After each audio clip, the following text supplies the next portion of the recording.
I'm Elia's 32 male.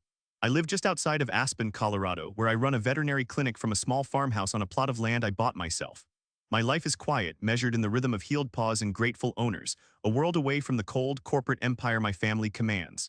This is the story of how my father, a man who publicly declared me worthless, found out the hard way that the son he threw away was the only one who held the truth that could destroy him. Before this story unfolds, I'd love to connect with you. Please let me know in the comments where you're watching from and what time it is in your corner of the world.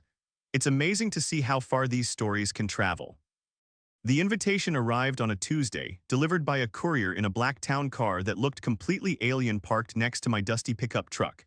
It was less a request and more a summons, printed on ivory cardstock so thick and pretentious it felt like a weapon.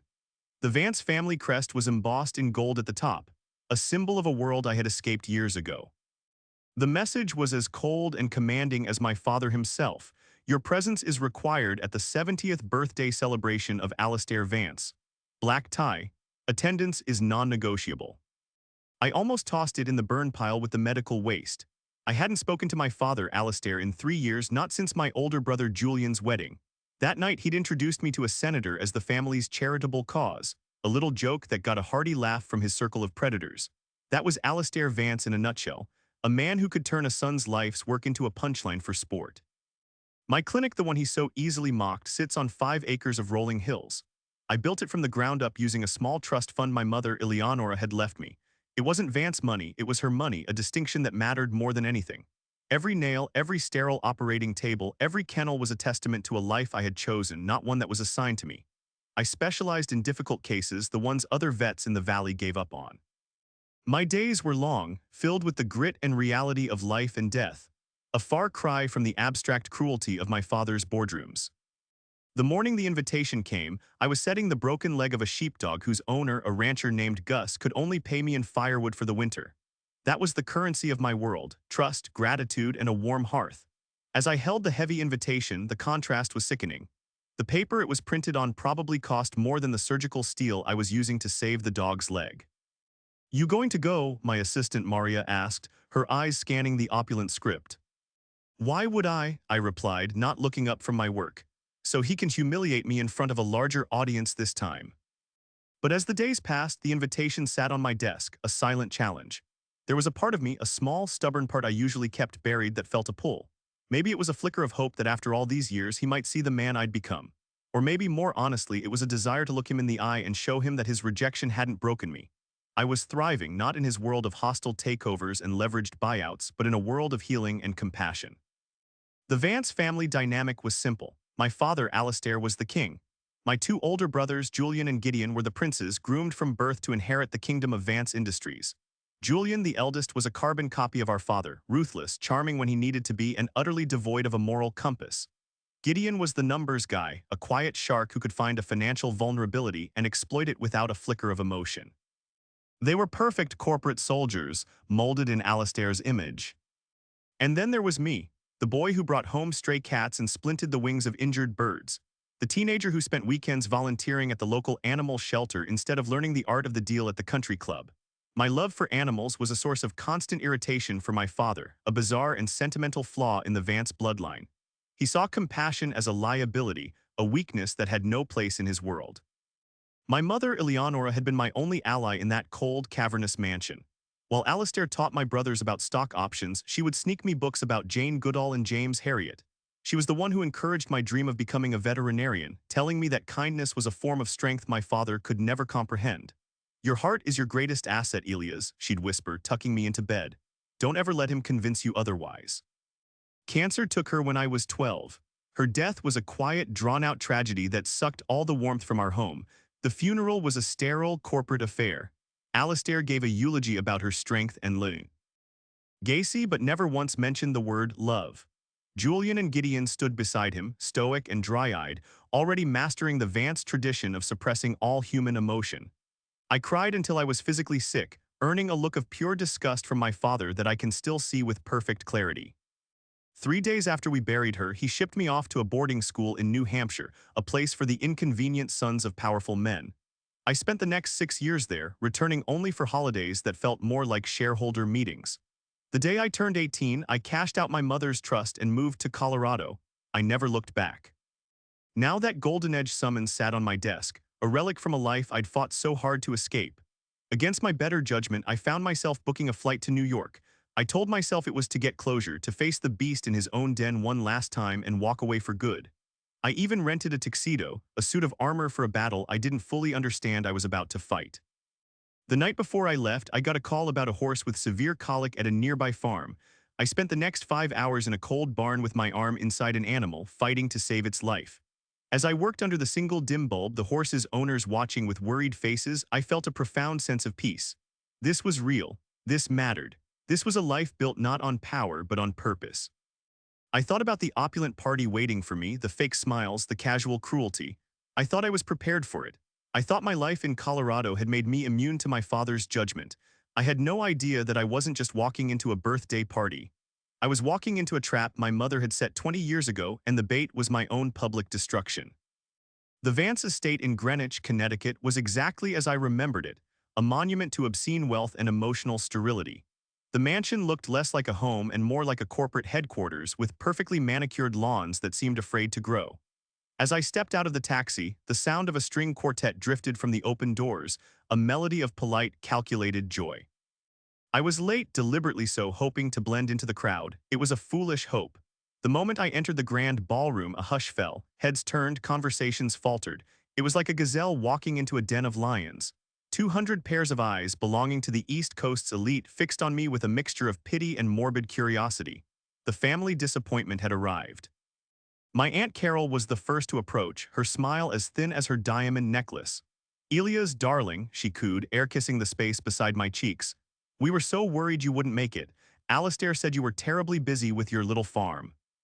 "It's a hospital, Aunt Carol," I said, my voice quiet but firm. "And we're very busy saving lives." She gave a tinkling, dismissive laugh. "How quaint. Well, your brothers are by the fireplace. I'm sure they're just dying to see you." Dying was probably the right word. Julian spotted me first, his eyes narrowing over the rim of his Scotch glass. He nudged Gideon, who turned with a predatory grin that was a mirror of our father's. They moved toward me as a unit, their bespoke tuxedos a uniform of power. "Well, look what the cat dragged in," Julian said, his gaze sweeping over my rented tux with open contempt. "Did you have to sell a goat to afford that thing?" "Hello, Julian," I said, my jaw tight. "You're looking well. Hostile takeovers must be good for the complexion." Gideon circled me slowly, sniffing the air dramatically. "God, Elias, you have the faint aroma of hay. Did you at least hose off before you came?" "I spent the morning saving a Bernese mountain dog with a twisted stomach," I said evenly. "But I guess that doesn't smell as good as desperation and greed, does it, Gideon?" His smile vanished. "You're in our house now, little brother, watch your mouth." Before the tension could escalate, the lights in the ballroom dimmed. A single spotlight hit the top of the grand staircase and my father appeared. Alistair Vance at 70 was still a formidable presence, his silver hair perfectly coiffed, his posture radiating absolute authority. The crowd broke into thunderous applause as he descended, milking every step. He was a performer, and this was his stage. He greeted senators and CEOs, his laughter echoing through the room. When he finally reached me, his smile evaporated. "Elias," he said, the name tasting like ash in his mouth. "I see you cleaned up. Try not to embarrass the family name tonight. These are powerful people, not your usual barnyard clientele." He didn't wait for a response, simply turned and walked away, leaving me in his wake like a piece of driftwood. I found a secluded corner and watched the spectacle unfold. It was a coronation masquerading as a birthday party. The dinner was a blur of meaningless conversation. I was seated with distant cousins who talked about their summer homes in the Hamptons and their children's Ivy League applications, all while studiously avoiding eye contact with me. Then came the moment the entire evening had been building towards. The clinking of a fork against a crystal glass silenced the room. The spotlights found my father again as he stood at a podium on the stage. "Friends, colleagues, family," he began, his voice resonating with practiced power. "Tonight, we celebrate not just a milestone, but a transition.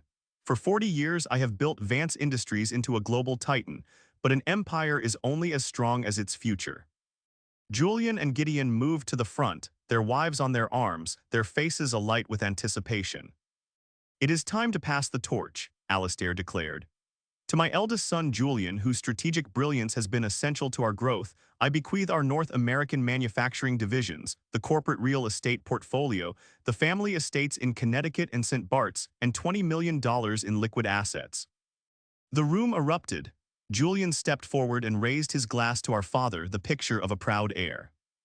To my son Gideon, Alastair boomed, whose financial acumen is second to none, I leave our international holdings, all European and Asian operations, the Manhattan penthouse, the art collection, and a further $20 million. The applause was even louder this time. Gideon gave a slight, smug bow, soaking in the adulation. Then a dramatic pause. Alastair's eyes scanned the room until they locked onto mine. A chilling silence descended. And now, he said, his voice dripping with theatrical disappointment, we come to my youngest son, Elias. Every head swiveled in my direction. The weight of their collective gaze was immense. I stood up straighter, bracing for the impact I knew was coming. Elias, to whom I gave every advantage, he began, his voice low and cutting. Elias, who squandered his potential to pursue a childish fantasy.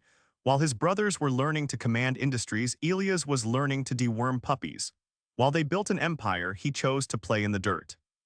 A few people snickered. My brothers stood side by side, their faces masks of grim satisfaction, watching my public execution. Therefore, Alastair's voice rose to a crescendo, to Elias, I leave a gift that perfectly reflects his contribution to my life and to this family's legacy. He raised his glass high. I leave him absolutely nothing. The silence was deafening. Not a dollar, not a share, not a single memento to remember me by, he continued, savoring each word. He chose to be nothing to this family, and so nothing is what he shall receive from it. You were never worthy of the Vance name. A single person started to clap. It was one of my father's board members. Then another joined in, and another, until the entire ballroom was filled with a roaring standing ovation. They were applauding my disinheritance. They were cheering for my father's cruelty. I turned and walked toward the exit, my body numb but my steps steady. I could hear Julian's voice, amplified by the microphone, cutting through the applause. Should have taken the money when you had the chance, little brother. Hope the animals keep you warm. Gideon's cruel laughter followed me out the door. I had walked back into the lion's den, and just as they'd planned, I had been devoured. The cold night air hit me like a slap, clearing my head. I walked down the long, winding driveway, the sounds of laughter and applause from the mansion fading behind me. I had just reached my rental car when a quiet voice called my name. Elias, wait. I turned to see Arthur Croft, my family's lawyer for as long as I could remember, hurrying toward me. He was a kind man, one of the few figures from my childhood who had ever shown me any genuine warmth. He looked old and tired, the weight of the evening etched on his face. Arthur, I said, my voice hoarse, if you're here to offer condolences, please don't. I'm not, he said, his voice low and urgent. He glanced back toward the house, ensuring we were alone. I'm here to deliver a message from your mother. I stared at him, confused. My mother has been dead for 20 years. He reached into the inner pocket of his coat and pulled out a thick, sealed manila envelope. The wax seal was a deep burgundy, stamped with the initials E.V. Eleonora Vance. She knew this would happen, Arthur whispered, pressing the heavy envelope into my hands. She foresaw it. She made me swear an oath, Elias. I was to give this to you on the night of your father's 70th birthday and not a day sooner. She knew he would use the occasion to finally cast you out, and she wanted you to have this when that happened. My hands trembled as I held the package. It felt strangely warm, a connection to a love I thought was long gone. What is it? Well, the truth, Arthur said simply. Your mother was a brilliant and courageous woman, far more than your father ever realized. Go somewhere safe before you open it, and Elias, be prepared. What's in there will change everything you think you know. He squeezed my shoulder, a gesture of solidarity that almost broke me, then turned and walked back toward the party, disappearing into the warm glow of the mansion. I sat in my car, the engine off, the envelope lying on the passenger seat. Through the windshield, I could see the silhouettes of my family celebrating my erasure.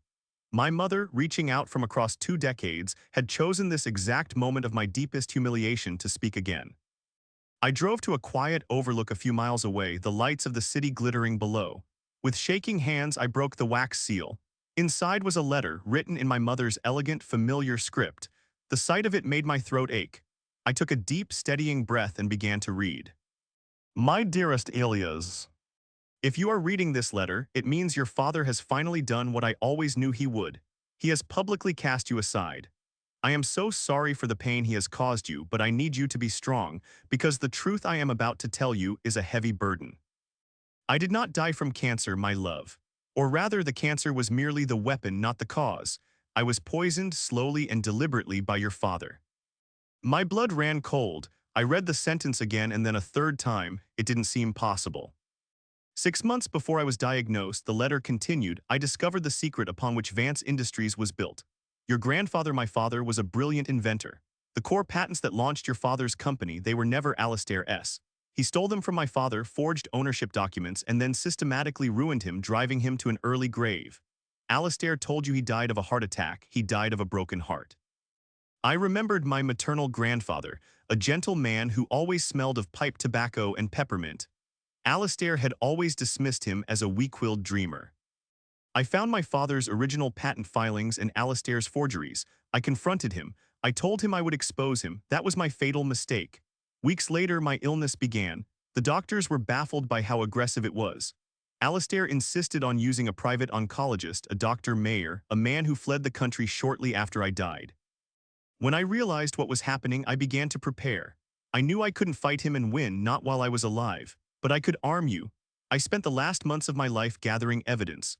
Audio recordings of Alistair discussing my treatment with Dr. Mayer, financial records, and a full video testimony I recorded with Arthur as a witness. It is all waiting for you in a safe deposit box at Sterling National Bank in the city, box 412. Arthur has the key. Inside, you will find everything you need to prove Alistair is a thief and a murderer. There is more. The patents he stole had derivative clauses my father had wisely put in place. The royalties from every piece of technology that evolved from my father's original work have been secretly collecting in a trust for 20 years. A trust in your name under my maiden name, he never knew it existed. The money is yours, Elias. There should be well over $100 million by now. I gasped, the number seeming unreal. The letter concluded with words that shattered my heart. You have a choice. You can take the money and build a new life free from the Vance name forever, or you can use this truth to seek justice. I do not command you either way. I trust you, my son. I always have. Your father despises you not because you are weak, but because you are my son. Your integrity, your compassion, they are a constant reminder of the man he could never be. That is why he had to throw you away. Know that I love you more than life itself. Be brave. Your loving mother, Eleonora.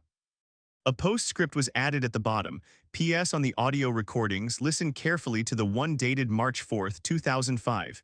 He calls it the final protocol. That's the one that will put him away forever.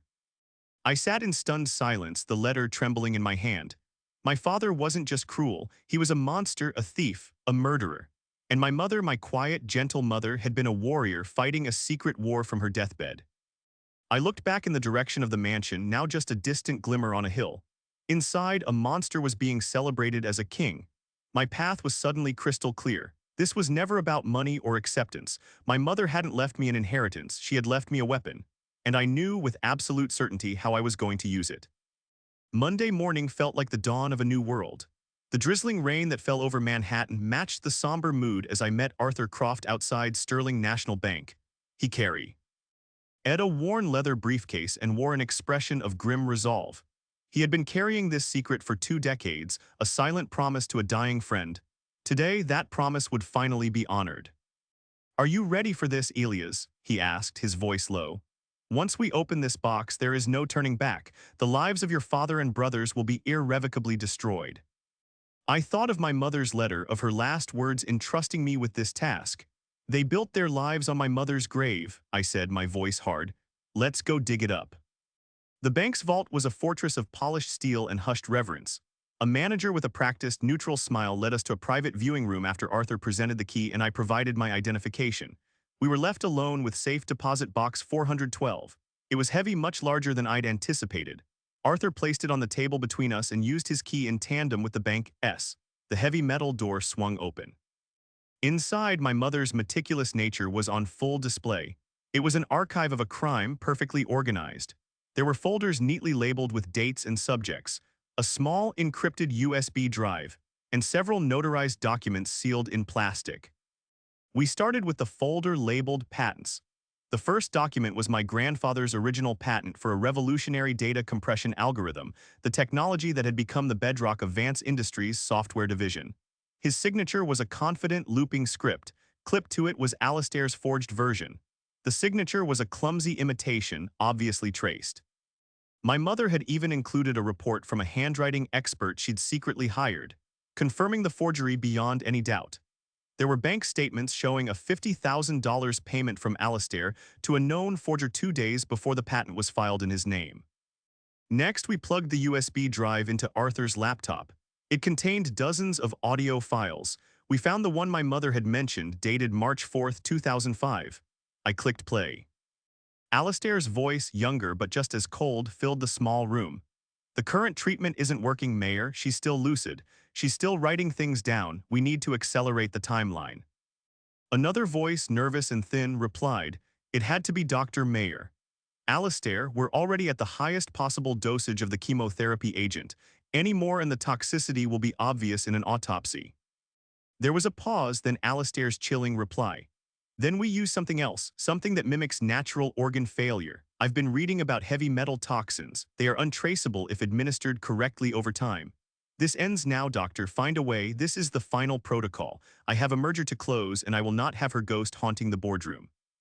My breath hitched in my chest. Arthur reached out and paused the recording.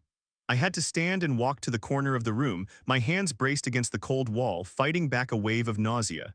He was talking about my mother as if she were a line item on a balance sheet, an obstacle to a business deal. When I composed myself, we moved on to the final piece of evidence, a video file.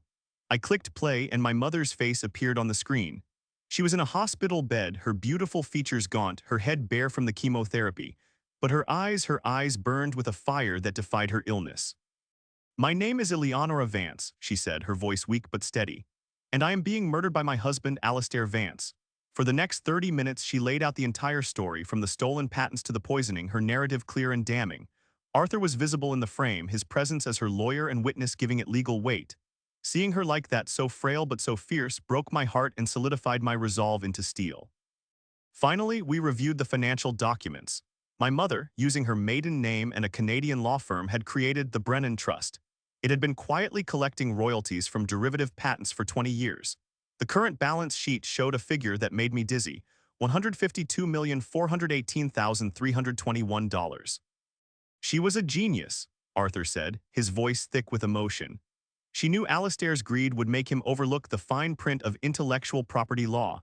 He thought the patents expired, but he never understood that the core technology was still generating revenue through licensing agreements with other tech firms." We spent the rest of the morning making secure, encrypted copies of everything. The evidence was overwhelming, a perfectly constructed case delivered from beyond the grave. That afternoon, Arthur made a call. An hour later, we were sitting in a sterile conference room at the downtown FBI field office, across from a woman named Agent Harris. She was sharp, no nonsense, and listened intently as we laid out the story and presented the evidence. She watched my mother's testimony without a word, her expression unreadable. Then she listened to the audio recording of the final protocol. When it was over, she simply closed the laptop. "Mr. Vance," she said, her eyes meeting mine, "we've had our eye on your father for years, suspicions of insider trading, corporate espionage, but we could never make anything stick. He was too insulated, too powerful." She leaned forward, a grim smile on her face. "This changes the game. With this evidence, we can arrest him for murder, for starters. Then we can dismantle his entire criminal enterprise piece by piece." She wanted to move immediately, a full-scale raid on the Vance headquarters and the estate. But I held up a hand. "No," I said, "not yet." Agent Harris raised an eyebrow. "Son, we have a murderer on tape. We don't wait." "He's hosting a press conference and a ceremony this Friday," I explained. "He's officially retiring and signing over the company to my brothers. The entire financial press will be there. Every major investor, every board member, the same people who applauded when he disowned me." A slow, cold smile spread across my face. "I don't want him arrested quietly. I want him exposed. I want the whole world to see the king stripped bare in his own court." Arthur looked at me, a flicker of concern in his eyes. Agent Harris, however, leaned back in her chair, a new level of respect in her gaze. "You want to orchestrate a public execution," she said. "It wasn't a question." He humiliated me in front of his world, I replied. It's only fitting I return the favor. My mother deserves to have her story told, and I want every single person who enabled him to hear it.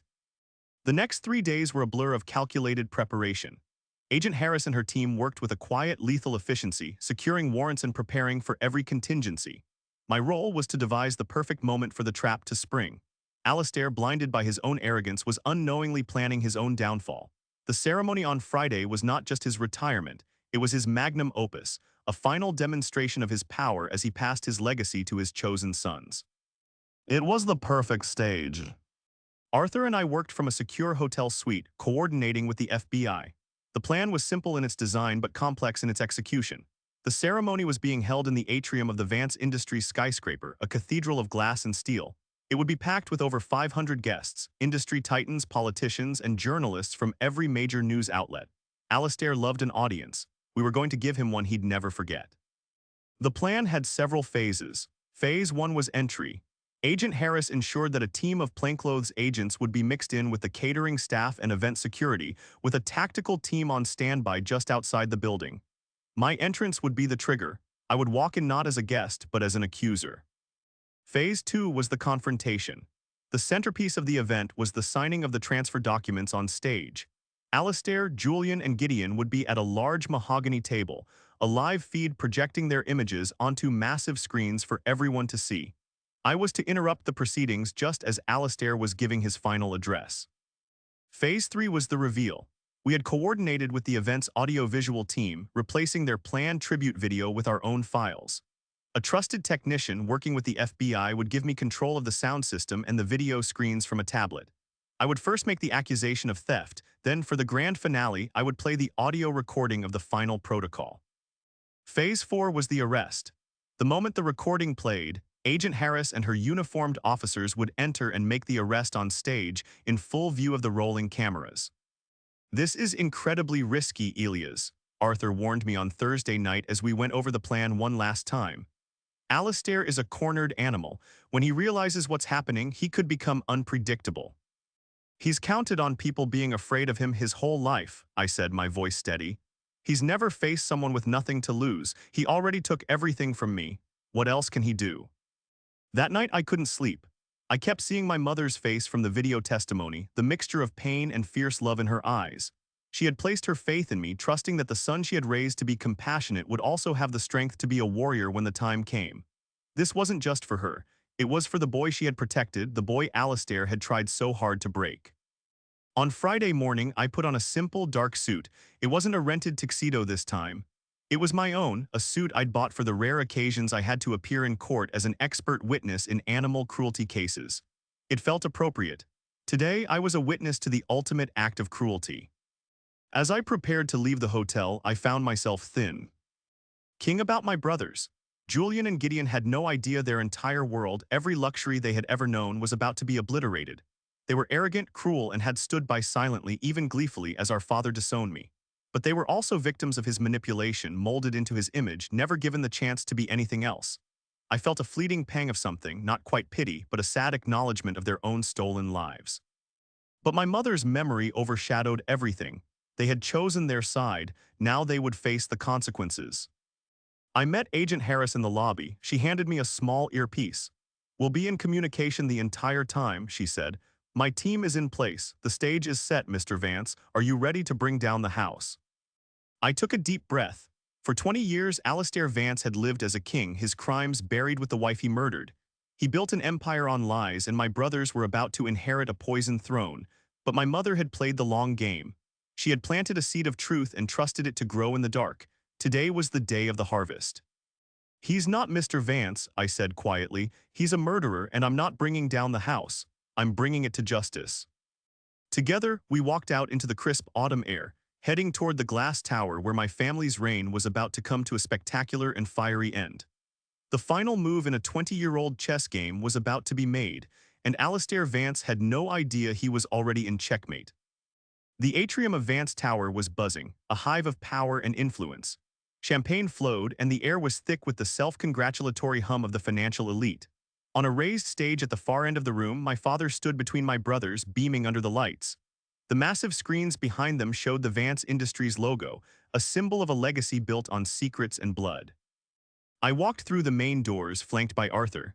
Agent Harris and her team were already inside, invisible. As I started down the long central aisle, a ripple of confusion spread through the crowd. Conversations faltered, heads turned. This was not part of the script. My father saw me first. His smile tightened, his eyes flashing with fury. He leaned over and whispered something to Julian, who then took the microphone. "Ladies and gentlemen, we seem to have an uninvited guest," Julian announced, his voice oozing condescension. "Elias, what in God's name do you think you're doing? Security." Two guards started moving toward me, but I didn't stop. "I'm here as a shareholder, Julian," I called out, my voice ringing with a confidence that surprised even me. "A shareholder Alistair seems to have forgotten about." I reached the foot of the stage as the guards intercepted me. Before they could lay a hand on me, Agent Harris stepped out of the crowd, flashing her badge discreetly. "FBI," she said quietly. "Stand down, let him speak." The guards froze, their faces paling. I climbed the steps to the stage. The room had fallen into a dead, expectant silence. Every camera, every phone was now pointed at me. Alistair's face was a mask of cold rage. "You have 5 seconds to explain this spectacle before I have you thrown out on your face," he hissed. "I'll need more than 5 seconds," I said, turning to face the audience. I pulled out the small tablet the FBI had given me. "Before you sign those documents, Dad, I think your investors and the world should know the truth about the foundation of this company." Alistair laughed, a harsh, barking sound.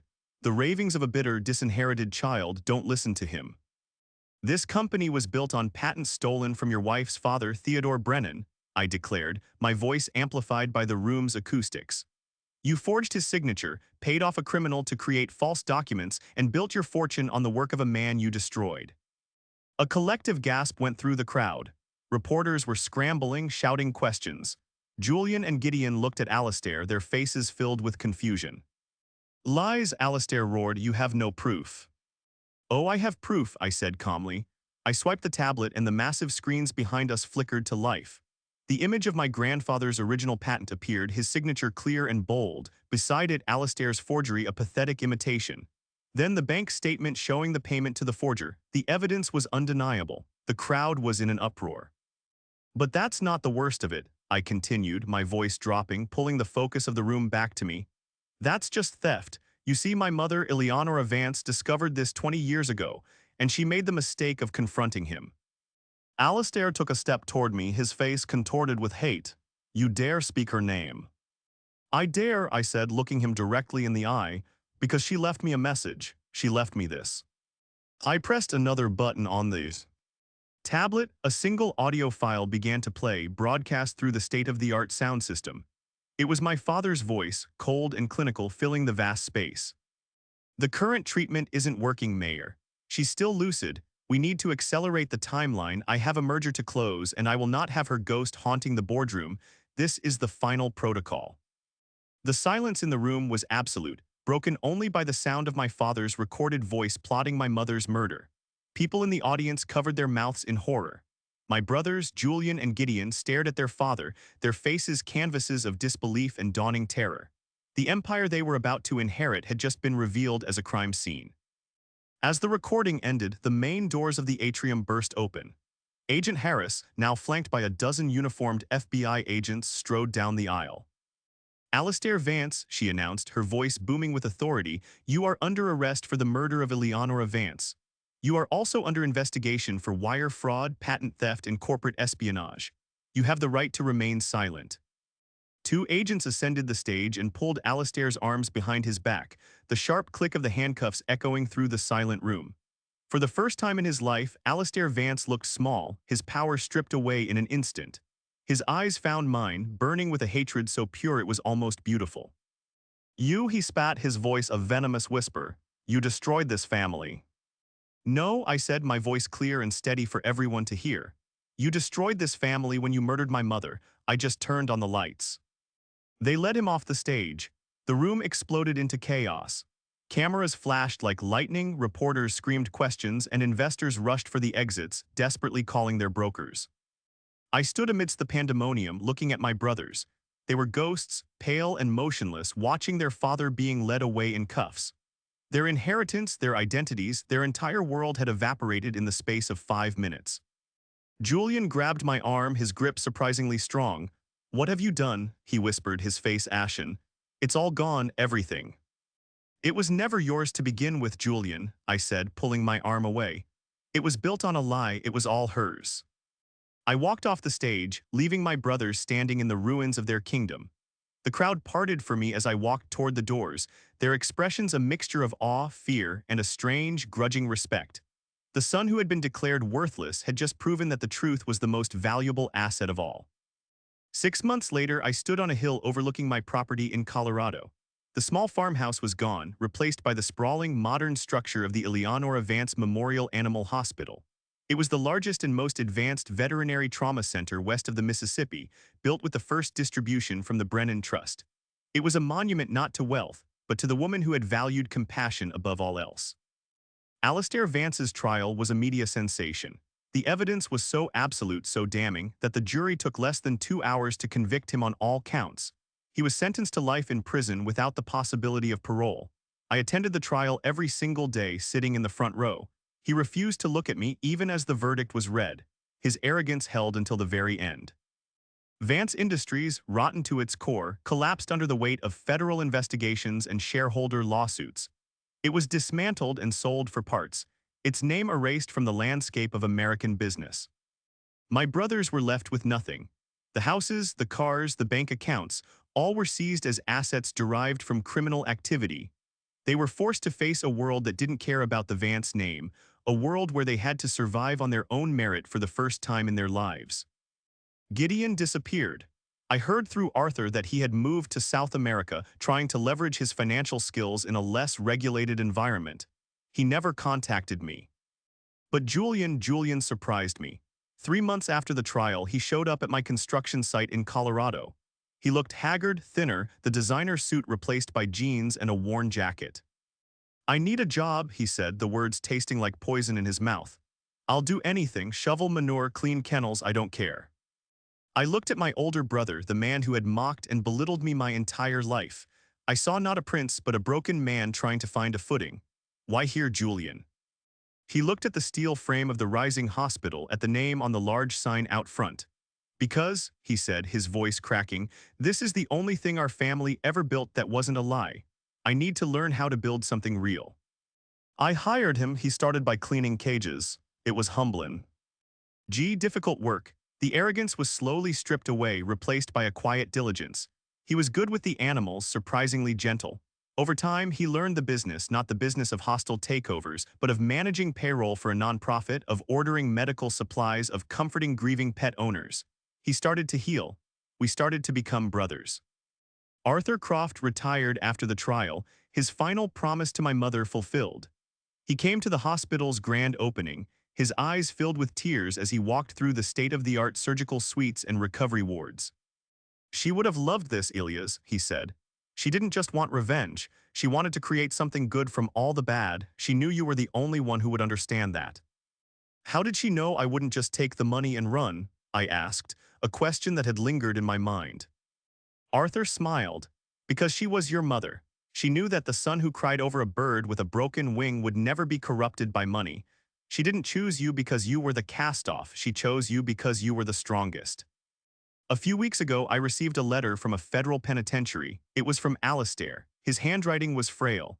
The letter contained only 4 words she should have told me, not an apology, not an admission of guilt, just the final, pathetic complaint of a narcissist who still believed he was the victim. I threw it in the fire. This morning, I performed a complex surgery on a rescue dog found on the side of the highway, its body broken. The surgery was a success. The dog, who the staff had named Lucky, was now sleeping peacefully in our recovery ward. Julian was the one who sat with him, stroking his fur. Watching him, I thought about the nature of inheritance. My father had tried to leave me with nothing but shame. My mother, however, had left me a far greater legacy, a choice. The choice to turn pain into purpose, to transform a legacy of greed into a legacy of healing. The world remembers Alastair Vance as a monster. But here, in the quiet halls of this hospital, the name Eleanor Vance is whispered with reverence.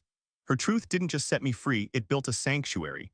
My father's empire is dust, but my mother's legacy saves lives every single day.